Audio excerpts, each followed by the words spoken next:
How about this fantastic band on stage with me too? Yeah.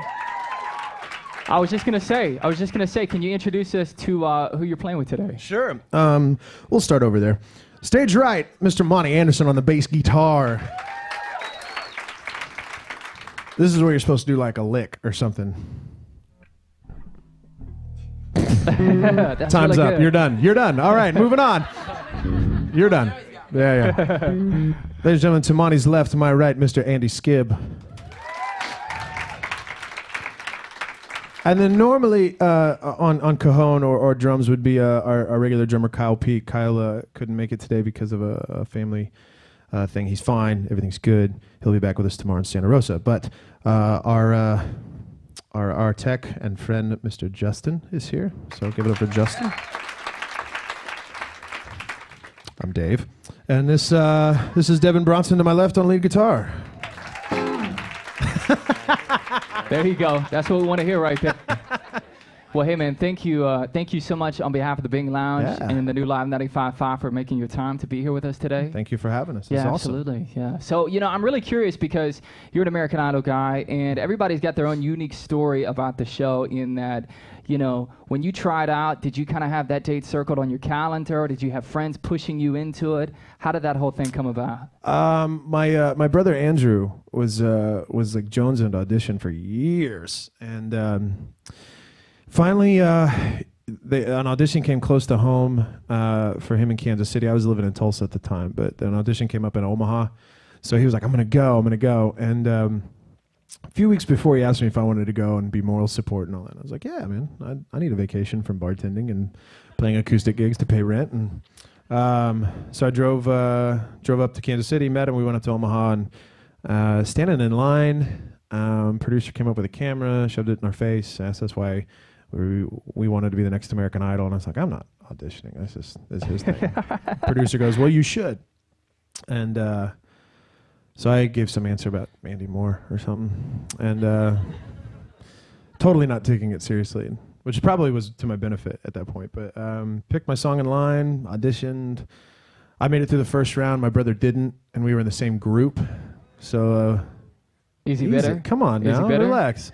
He's not bitter. He lives in my house in L.A., and he's good. If he is bitter, then he needs to get over it.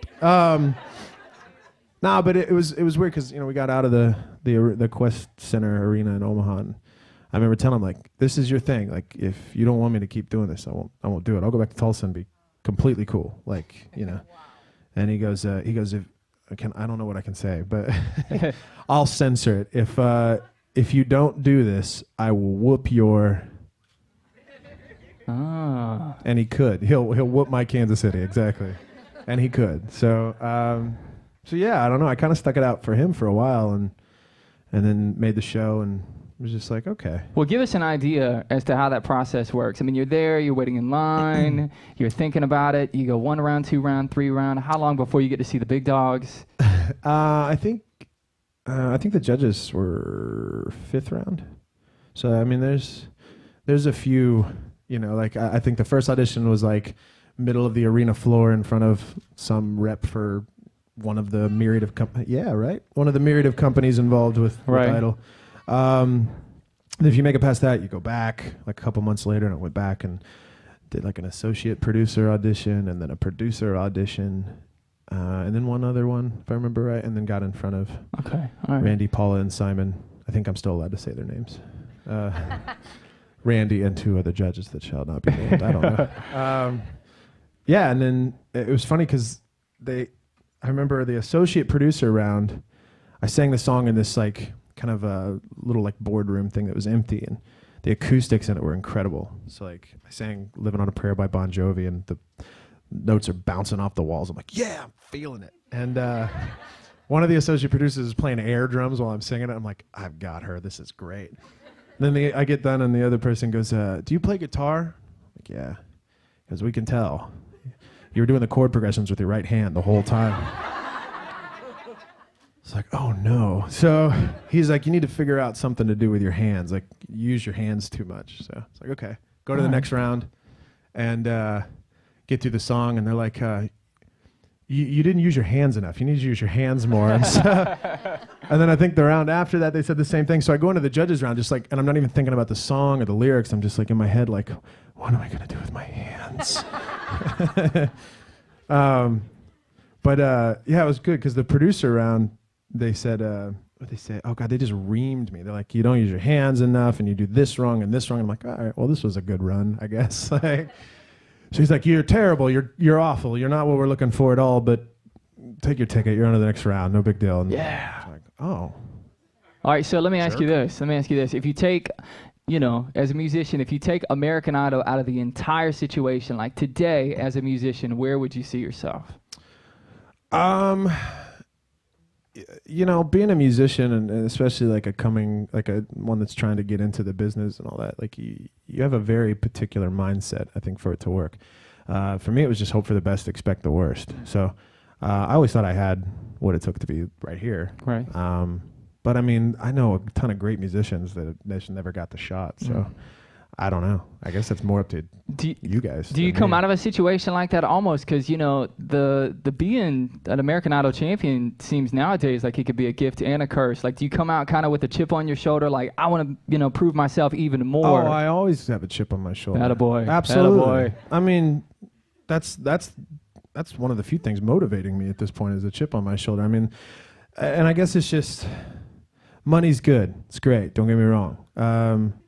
And trophies and accolades and all that stuff is great, but it doesn't necessarily mean anything, And so, for me, it's like I love putting out good records. I love it, and I love playing good shows, and those are the things that are important to me, but they're not necessarily tangible. And so, yeah, I don't know. The chip on the shoulder thing helps a lot because I'm just like, I see the idol stigma in some places, and it pisses me off a little bit, to be quite frank. Don't lose that. I'm just like, you know what? I'm gonna prove them wrong. And don't lose that at all. Absolutely not. I have one last question. Do you watch the X Factor? Do you have an opinion on that? I don't even know what you're talking about. Yeah, there you go.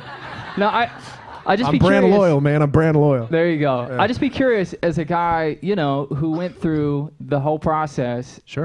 If you think it would be more nerve-wracking to do it the way that you did it, or the way that those guys have to audition in front of a crowd. I think there's pros and cons to both. For me, it's like I get way more nervous doing stuff like this than I do, like, the show we played last night to a couple thousand people or whatever. Because I think it's just because with a smaller crowd, you can feel the eyes a little bit more intensely. So it's especially nervous when you're in front of 3 people and you know that they're gonna rip you apart if you do anything wrong. So, so I would think a pro to doing it the X Factor way would be you have the audience to kind of feed off of, and there's that immediacy. Like if you're doing well, you're gonna know immediately, as opposed to waiting 24 hours for the votes to come in or something like that. But, I mean, if you mess up in front of more people. So I don't know. I'd say that's a coin flip. Okay. All right. Well, thank you again so much for being here. Absolutely. You guys sound fantastic. You're the real deal as far as we're concerned. Oh, American Idol or not, right? It's just because I'm wearing the shirt. The new Live 95.5, we're big fans. I'm going to let you take back over.